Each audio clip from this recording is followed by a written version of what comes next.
You are looking at a plow blade that was forged in 1887. It has been working Lancaster County soil every single season since then. No replacement parts, no commercial rust treatment, no trip to a hardware store. The family that owns it has never once paid a rust-proofing bill in their lives, and the iron on that blade is still solid, still true, still sharp enough to cut through Pennsylvania clay like the day it was made. What you are about to learn is the exact system the Amish have used for over 2 centuries to keep every iron tool on their farms alive indefinitely. Not patched up, not slowed down, alive. And the core of that system costs about $3 at any grocery store in America. Before we get there, I need you to hold on to one question. The Amish community in Holmes County, Ohio, has been farming the same land with the same tools since the early 1800s. Their blacksmiths still shoe horses with iron forged on hand bellows forges. Their farmers still use iron-bladed plows, iron hinges on every barn door, iron-headed hatchets and drawknives and hay hooks that are older than anyone alive.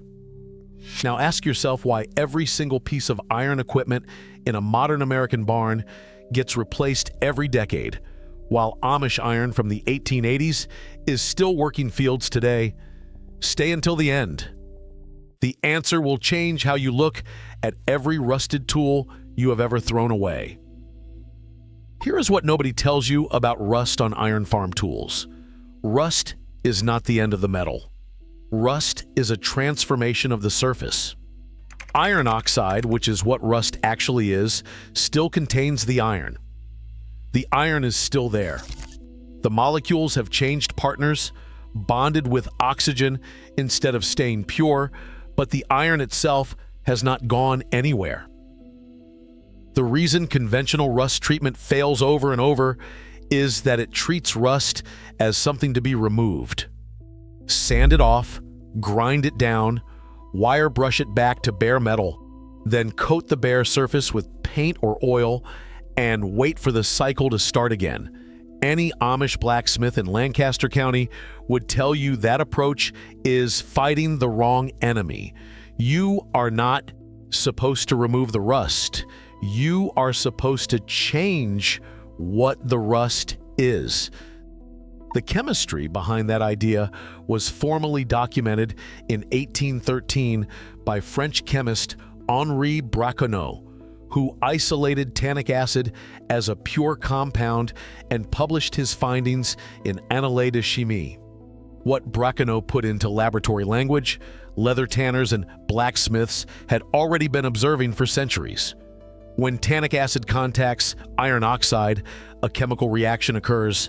The tannic acid molecules bind to the iron ions inside the rust and convert them into a new compound called ferric tannate. Ferric tannate is dark blue-black in color, completely insoluble in water, and chemically bonded to the steel surface at the molecular level. It does not sit on top of the rust and eventually peel away. It transforms the rust itself into the protective barrier. The disease becomes the cure at the molecular level. The Canadian Conservation Institute still publishes this process today as the standard procedure for treating corroded iron artifacts that museums intend to preserve for centuries. What the Smithsonian uses to keep 400-year-old iron farm tools intact is the same compound you can mix in a mason jar for $3. Now here is where the Amish connection becomes specific and real. Tannic acid is not a laboratory chemical requiring a specialty supplier. It is a naturally occurring compound found in extraordinary concentrations in oak bark, chestnut wood, tea leaves, grape skins, and pomegranate rind. On an Amish farm in the 1800s, every one of those sources grew within walking distance of the barn. Oak trees were everywhere. Black tea was a staple household item that cost almost nothing. When a drawknife, an adze, or a plow blade began to show rust, the repair was as natural and obvious as the forest around the farmstead. Strong oak bark tea was brewed thick and dark, and it was applied to the rusted surface with a rag. Then the metal was sealed with beeswax or with linseed oil from the flax crop. The iron was maintained not with chemistry purchased from a store, but with chemistry understood from the land. The reason this knowledge did not make it to mainstream gardening and homesteading books has nothing to do with the knowledge being difficult or obscure. It has everything to do with what happened after 1945. After World War II, the American coatings industry had a serious economic problem. Companies had spent the entire war developing and manufacturing synthetic petroleum-based rust inhibitors and primers.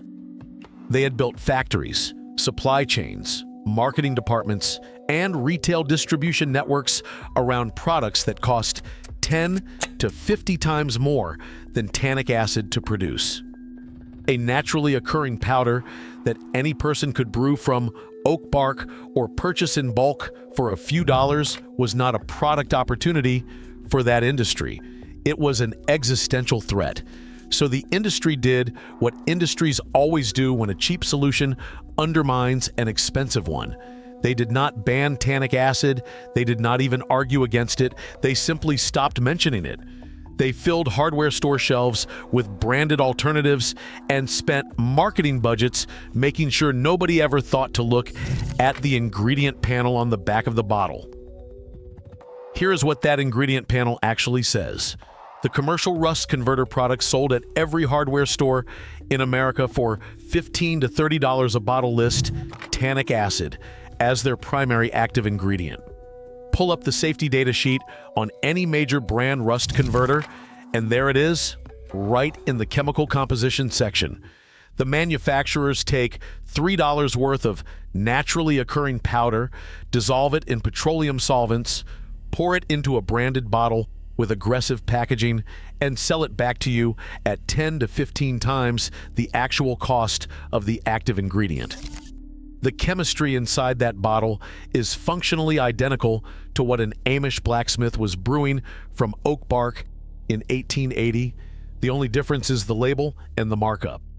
Now let me walk you through exactly what the Amish system looks like in practice, because the simplicity of it is almost insulting once you see it. You need two things: tannic acid and a protective finish. For the tannic acid, you have two options depending on your budget. The first option is food-grade tannic acid powder, which you can find from any bulk supplement retailer online. Search for the phrase food-grade tannic acid powder. A 100-gram bag costs $3 to $5 and will treat approximately 40 square feet of rusted metal surface. That will cover an entire set of garden tools, every iron hinge on a barn, and a full season of cast iron maintenance from a single bag. The second option, the one Amish households have used for generations, is strong brewed black tea. Steep 4 to 6 regular black tea bags in 2 cups of boiling water for 30 minutes until the liquid is dark and concentrated. Black tea contains between 3 and 11% tannic acid by dry weight, depending on the variety. It is not as concentrated as the pure powder, but it is entirely effective for surface rust on hand tools, and it costs almost nothing. Before you apply either solution, take a wire brush or coarse steel wool and knock off any loose flaking material from the rusted surface. Do not sand down to bare, shiny metal. That step is actually wrong for this process. The tannic acid needs existing rust to react with. You are removing the material that is already detached and blocking contact, not the rust that is still bonded to the surface. Leave the bonded rust layer in place.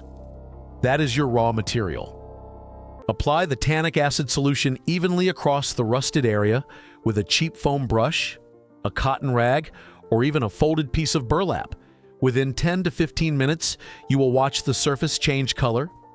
Orange-brown rust shifts to dark gray, then deepens to blue-black as you watch. That visible color change is the molecular conversion happening in real time. Ferric tannate, forming on the surface of your steel.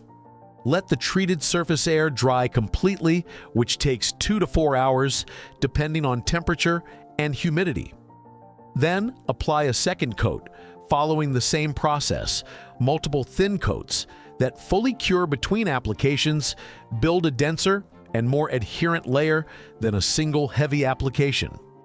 After the second coat cures, finish with a protective seal. For iron hand tools, axes, hatchets, drawknives, and fixed-blade knives, the traditional Amish finish is melted beeswax or boiled linseed oil rubbed on with a cloth while the metal is slightly warm. Beeswax fills every pore in the converted surface and creates a water barrier that is flexible, renewable, and entirely natural. Linseed oil polymerizes slightly as it cures and creates a harder protective film. Both work. The Amish used both. For cast iron cookware, apply the solution to rust spots. Let it convert and dry, then re-season the piece in a 350-degree oven as normal. The converted ferric tannate surface accepts seasoning oil even better than bare cast iron does. One thing to set your expectations correctly: the finished surface does not look like paint. It looks like the metal got darker and slightly metallic, with a blue-black sheen in some areas and a flat gray in others. People who expect it to look like a fresh coat of spray paint sometimes think it did not work. It worked. That color is the ferric tannate. That is the protection. This is not cosmetic, it is chemistry. Now here's the part that nobody in any gardening or homesteading guide has ever written down clearly, and this is the reason I asked you to stay until the end. The Amish do not think about rust as a maintenance problem the way most American homesteaders do. They think about it as a seasonal rhythm. Every autumn before winter storage, every iron tool on the farm gets the same treatment. A hot vinegar rinse to clean accumulated organic debris and surface contamination, a coat of tannic acid solution applied with a rag, 2 to 3 hours of drying near the wood stove, and a final wipe of melted beeswax. The whole process for an entire barn's worth of iron tools takes one person 1 afternoon. Total material cost for that afternoon is under $5. The result is iron tools that never degrade beyond the point of recovery, never require replacement, and pass to the next generation in working condition. The modern homesteader replaces a set of garden tools every 5 to 8 years on average. An Amish farm maintains the same iron tools across generations, sometimes across more than a century. That is not because Amish iron is somehow different or because Amish soil is gentler. It is because the Amish never adopted the commercial model that defined rust as a recurring problem requiring recurring purchases. They inherited a maintenance rhythm that treats iron like a living material to be tended rather than a consumable to be discarded.